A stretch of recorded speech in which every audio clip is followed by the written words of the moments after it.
నరేష్ శర్మ గారు మీరు చెప్పండి. అలాగే ఈ మహాలయ అమావాస్యను దీపావళి అమావాస్యను కూడా పితృదేవతల ప్రియంగా చెప్తారు కదా, ఎందుకు?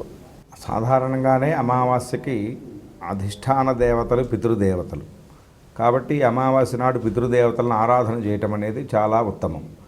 ఈ యొక్క ప్రతి అమావాస్య ఈ కేవలం భాద్రపద అమావాస్యనో లేకపోతే ఇదనో కాదు, సంవత్సరంలో వచ్చేటువంటి 12 అమావాస్యలు పితృదేవతలకు ప్రీతి అయినవే.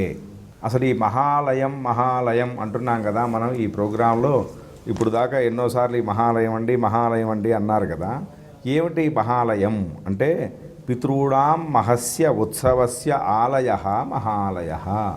పితృదేవతలకి మహా ఉత్సవం అట ఇది. మహా ఉత్సవం, మహా అంటే గొప్పదైనటువంటి ఉత్సవం. అంటే అన్ని పనులు వదిలిపెట్టి మిగతా దేవతా పూజలన్నింటినీ తగ్గించుకొని నిత్య పూజలు చేసుకోవాలి, దాన్ని ఆపకూడదు.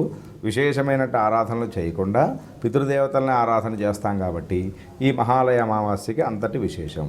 7వ అపరపక్షమైనటువంటి ఆశ్వీజ బహుళ పాడ్యం నుంచి మొదలుపెట్టి అమావాస్యలోపు కూడా ఈ యొక్క శ్రాద్ధ కర్మని చేయవచ్చు. అందుకనే ఆ అమావాస్యకు కూడా తత్సమానమైనటువంటి తత్తుల్యమైనటువంటి యోగం ఉంది. కాబట్టి ఆశ్వీజ అమావాస్య దీపావళి అమావాస్య నాడు కూడా పితృదేవతలను ఆరాధన చేయటం అనేది ఉత్తమమైనదే. ఆ రోజే యమతర్పణం కూడా చేస్తాం.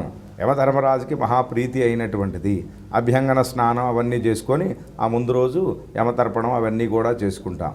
కాబట్టి భాద్రపద అమావాస్య ఆశ్వీజ అమావాస్య 2 కూడా పితృదేవతలకి నిలయం.